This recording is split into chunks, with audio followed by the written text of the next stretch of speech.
Ada kamar di kota ini yang tak pernah benar-benar kosong. Tidak peduli seberapa sering dibersihkan, bau darahnya tetap tinggal.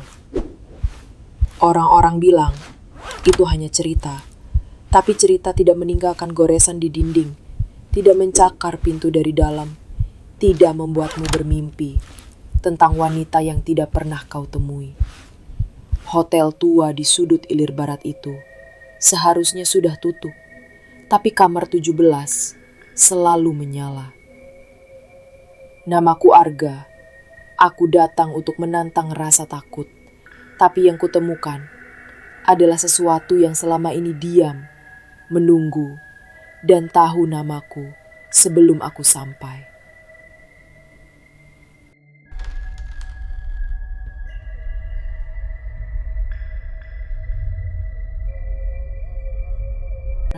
Bukan pertama kali aku ke kota ini, tapi entah kenapa Palembang kali ini terasa lain, lebih sunyi, lebih dingin, seperti ada yang disembunyikan. Sepanjang jalan dari stasiun, supir taksi itu gak banyak bicara. Tapi pas aku bilang mau ke hotel tua di tengah kota, dia pelan-pelan ngerem, lalu tanya pelan. "Yakin, Mas?" Aku cuma angguk sambil senyum. "Lagi cari cerita, Pak." Dia diam, tapi tangannya langsung mencengkram setir lebih kencang. Hotel itu berdiri sendiri, megah, tua, sepi, kayak bangunan yang dilupakan waktu. Cat dinding yang ngelupas, jendelanya kusam, dan ada bau aneh. Kayak kayu basah dan kenangan busuk. Tapi lampu di dalam nyala. Dan di balik kaca pintu depannya ada seseorang yang udah nunggu. Namanya Pak Rinto, penjaga hotel. Mukanya pucat, suaranya pelan, tapi pas lihat aku, dia langsung bilang, "Mas Arga ya? Udah ditunggu." Langkahku masuk ke dalam, dan sejak itu rasanya kayak aku baru ninggalin dunia yang aku kenal. Kami menuju ke atas, lorong di lantai 2 itu panjang dan sunyi. Langkah kakiku bergema sendiri. Aku mencari kamarku, tapi justru berhenti di depan satu pintu. Nomor 17. Pintunya tertutup rapat. Gak ada suara dari dalam, tapi hawanya beda, kayak lebih dingin, lebih sepi, dan entah kenapa, aku ngerasa kayak diliatin dari baliknya. Aku coba deketin, tapi belum sempat nyentuh gagangnya, suara berat muncul dari belakangku. "Mas Arga, jangan dekati kamar itu." Pak Rinto berdiri di ujung lorong, tatapannya tajam, tangannya gemetar, tapi suaranya tegas. Sudah banyak yang penasaran, dan gak semua bisa pulang seperti semula. Aku coba tanya, ada apa dengan kamar ini? Tapi dia cuma jawab pendek, "Yang lama belum pergi." Setelah itu, dia langsung ngasih kunci kamar lain, lantai bawah, jauh dari kamar 17. Tapi sepanjang malam, aku ngerasa seolah ada sesuatu yang manggil namaku, pelan, dari atas, dari lorong itu lagi. Kamar tempat aku tidur terasa biasa aja. Lampunya redup, kasurnya keras, dan jendelanya ngadep ke taman belakang yang gelap. Tapi malam itu aku susah tidur. Bukan karena suara, tapi karena rasa. Rasa kayak ada yang mantau aku dari jauh. Kayak seseorang nunggu aku merem. Sekitar jam 2 pagi, aku dengar suara langkah. Di atas, pelan, tapi jelas. Aku ingat, kamar 17 ada tepat di atas kamar ini. Langkah itu mondar-mandir, terus berhenti. Lalu, suara, kursi digeser. Dan kayak ada sesuatu ditarik pelan ke lantai. Pas aku intip keluar, hotelnya gelap total, semua kamar kosong, semua lampu mati kecuali di lorong tempat kamar 17. Aku coba tidur, tapi malah mimpi aneh. Di dalam mimpi itu, aku jalan menyusuri lorong gelap. Di ujungnya ada pintu merah. Kamar 17 terbuka sedikit. Dan di balik celah pintu itu ada sosok perempuan pakai gaun putih lusuh, rambut panjang nutupin wajah. Tapi matanya kelihatan dan dia ngeliatin aku.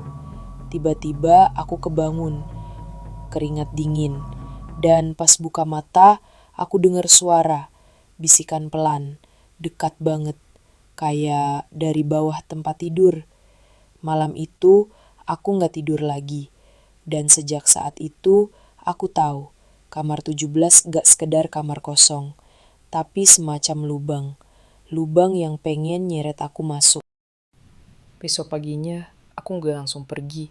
Aku malah balik lagi ke resepsionis dan mulai nanya-nanya soal hotel ini. Pak Rinto awalnya ngelak. Tapi pas aku sebut kamar 17, dia diam lama. Itu kamar lama, Mas. Udah gak dibuka sejak peristiwa itu. Peristiwa itu! Dia cuma geleng pelan dan pergi ninggalin aku sendiri. Aku cari cara sendiri. Di ruang penyimpanan belakang, aku nemuin kotak tua. Di dalamnya tumpukan buku tamu, koran tua, dan satu foto berwarna sepia. Seorang perempuan muda, senyum tipis, rambut disanggul. Di balik fotonya tertulis Clara Van Dyke, 1937. Nama itu muncul juga di buku tamu, dicatat menginap selama 3 hari. Tapi di catatan akhir, ada coretan tinta merah, tidak pernah check out. Dari koran tua, aku dapat potongan berita. Noni Belanda ditemukan meninggal di Hotel Kolonial Palembang. Pintu terkunci dari dalam, tidak ada tanda kekerasan, hanya cermin pecah dan lilin yang terus menyala. Clara katanya meninggal karena sesuatu. Tapi cerita-cerita lain bilang dia sedang menunggu seseorang yang gak pernah datang. Sejak saat itu, kamar 17 ditutup. Tapi tamu-tamu yang menginap di dekatnya sering laporin suara musik lama, tangisan, dan sosok perempuan berdiri di depan cermin. Clara Van Dyke, nama yang dikubur hotel ini, tapi arwahnya kayak belum siap pergi. Malam kedua jauh lebih sunyi, tapi justru itu yang bikin takut. Karena dalam kesunyian itu, suara terkecil terdengar jelas banget. Termasuk suara langkah kaki yang datang lagi dari atas. Aku duduk di ranjang, gak bisa tidur. Kupingku nunggu. Dan bener aja, suara dari atas makin sering. Bukan cuma langkah, tapi ada suara perempuan, lembut, kayak nyanyi lagu lama, samar-samar dalam bahasa Belanda. Aku coba cuek, tapi jendela kamar kebuka pelan sendiri. Angin dingin masuk, bawa bau bunga, bau melati, dan darah. Jam 2 lewat sedikit, aku mimpi lagi. Dalam mimpi itu, aku jalan di lorong hotel, semua pintu tertutup, kecuali satu, kamar 17, terbuka lebar, dan dari dalam cahaya lilin oranye redup menyala. Clara berdiri di depan cermin, punggungnya menghadap aku, gaun putihnya lusuh, rambutnya panjang sampai pinggang. Aku pengen mundur, tapi gak bisa. Kaki aku malah maju. Clara mulai putar badannya. Pelan banget. Dan pas matanya ketemu mataku, aku langsung kebangun. Tapi pas aku sadar, aku lihat sesuatu di dinding. Tulisannya kabur, tapi jelas. Huruf merah, seperti ditulis pakai jari. Temui aku. Tanganku gemetar. Tapi dalam hati aku tahu, Clara gak pengen menakutiku. Dia pengen aku dengar sesuatu yang belum selesai. Besoknya, aku nunggu Pak Rinto ninggalin meja resepsionis. Saat dia ke dapur, aku ngendap ke balik laci. Kunci tua itu masih ada. Gagangnya berkarat, ada ukiran angka 17. Tanganku dingin waktu nyolong kunci itu. Tapi ada bagian dari diriku yang udah gak bisa mundur. Lorong itu makin sunyi setiap langkahku mendekat. Seolah hotel ini nahan napas. Akhirnya Aku berdiri di depan kamar 17. Pegangan pintunya dingin, kayak es. Kuncinya masuk sempurna.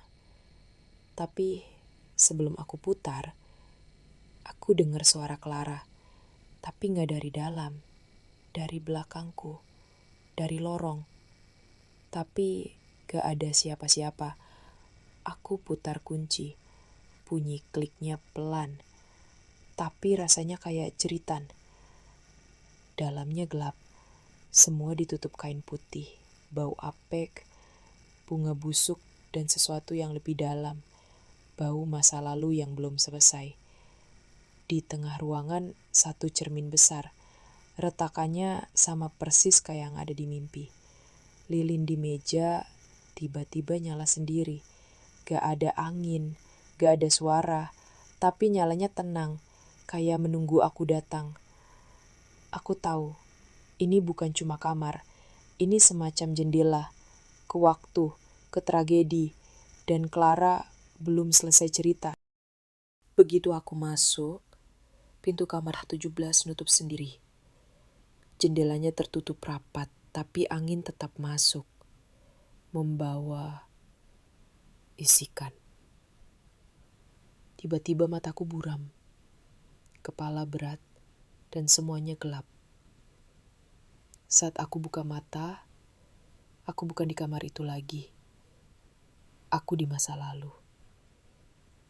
Kamar 17 bersih, mewah. Clara duduk di depan cermin, menulis surat. Di belakangnya ada laki-laki, seragam Belanda.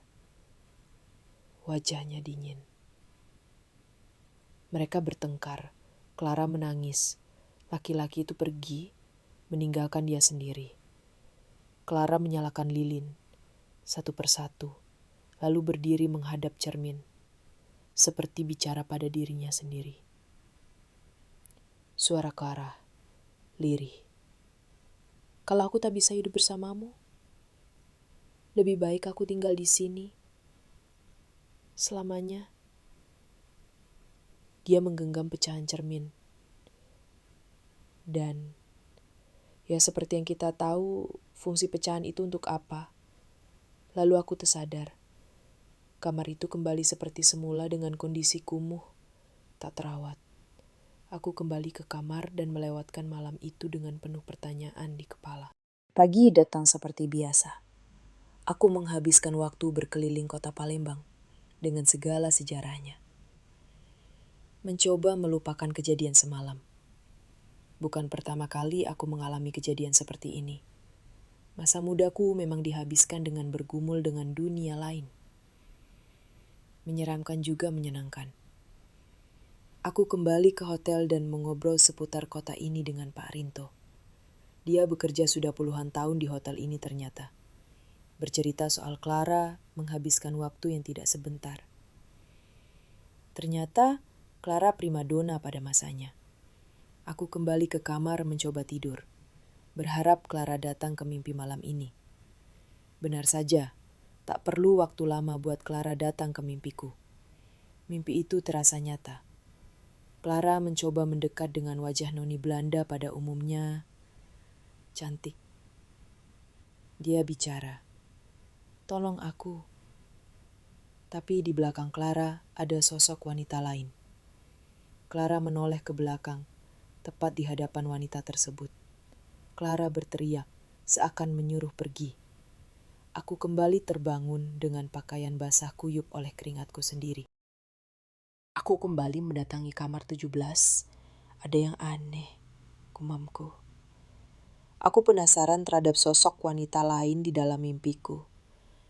Kamar itu seperti biasa. Aku mencari dan membongkar setiap sudut kamar untuk mencari petunjuk. Kutemukan foto usang, noni Belanda. Sepertinya Clara. Namun saat kuperhatikan dengan seksama, itu bukan Clara. Jauh berbeda dengan apa yang kulihat di mimpiku. Ada cerita lain di balik ini. Angin tak terasa, tapi punggungku dingin. Seolah ada yang berdiri di belakangku. Dan di cermin tua, pantulan itu mulai berubah. Aku melihat Clara, tapi ada yang aneh. Wajahnya tak setenang tadi. Pandangannya tajam, mulutnya bergumam, seperti membaca sesuatu. Tangannya memegang sesuatu. Sebilah gunting, tua, berkarat. Ruangan perlahan berubah. Aku melihat kejadian masa lalu. Clara sedang berdiri di tengah kamar. Tubuhnya gemetar, tapi bukan karena takut, karena marah. Ada wanita lain di depannya, lebih muda, cantik, tapi takut setengah mati. Mereka bertengkar, tapi aku gak dengar suaranya, hanya ekspresi. Clara menyerang berkali-kali. Gunting itu, darah tercecer di lantai, dinding, karpet. Dan setelah semuanya selesai, Clara duduk di depan cermin, tersenyum. Tapi ekspresi itu berubah, jadi sedih. Dan akhirnya, dia menggoreskan sesuatu di cermin. Satu kata, maaf.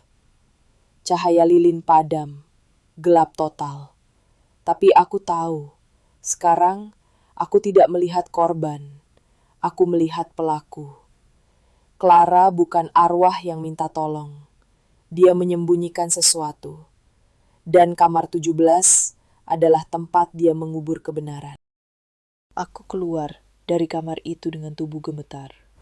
Tapi rasa takutku kalah oleh rasa penasaran.